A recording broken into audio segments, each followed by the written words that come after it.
Israel Iran યુદ્ધના કારણે સુરતથી દુબઈ જતી ફ્લાઇટ અનિશ્ચિત કાળ માટે રદ થઈ। ફ્લાઇટ રદ થતાં સુરત ટેક્સટાઇલ ઉદ્યોગને મોટી અસર થશે।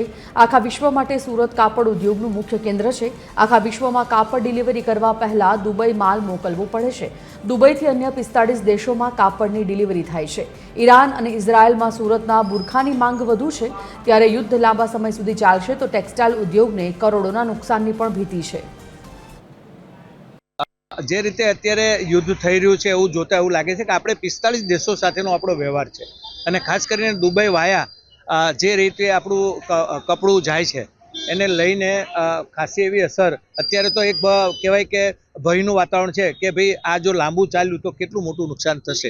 પણ ફિલહાલ એવું લાગે છે કે એનો જે વડાને અમેરિકાએ ખતમ કર્યો છે તો આ યુદ્ધ કદાચ શોર્ટ સમયમાં પૂરું થાય, પણ આની અસર કેટલી લાંબી ચાલશે એના અત્યારે કોઈ આપણે આંકડામાં નહીં કહી શકીએ। પણ જે મોટો વેપાર આપણો આરબ અમીરાત સાથે એટલે બીજા દેશો સાથે છે, મુસ્લિમ દેશો સાથે, એના ઉપર ખાસ કરીને સુરતના ટેક્સટાઇલ ઉદ્યોગને મોટી અસર પડશે। લાંબુ યુદ્ધ ચાલે તો મંદીના ભણકારા દેખાઈ રહ્યા છે, પરંતુ શોર્ટ ટાઈમ માટે જેટલો આપણી પાસે સ્ટોક હોય અને 5-7 દિવસ જો યુદ્ધ ચાલે તો લાંબો ફરક ના પડે।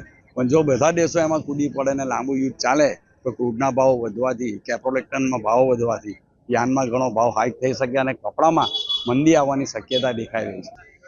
કાપડ ઉદ્યોગની અંદર જ્યાં સવાલ છે ત્યાં સુધી નિકાસ માટેના જેમ તેમ નવા દ્વારો ખુલતા હોય ને તે પ્રકારે તેવા સંજોગોમાં આવા પ્રકારની વૈશ્વિક અશાંતિને કારણે તેના પર પણ બહુ મોટી અસર થશે।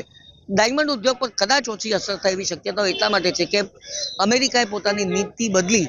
એવા સંજોગોમાં અમેરિકા સાથેનો જો વેપાર સ્થિરતાથી ચાલે તો એ ઉદ્યોગ પર તેની અસર થવાની શક્યતાઓ થોડી ઓછી છે તેમ કહી શકું, પણ નહીવત છે એવું તો કહી નહીં જ શકું।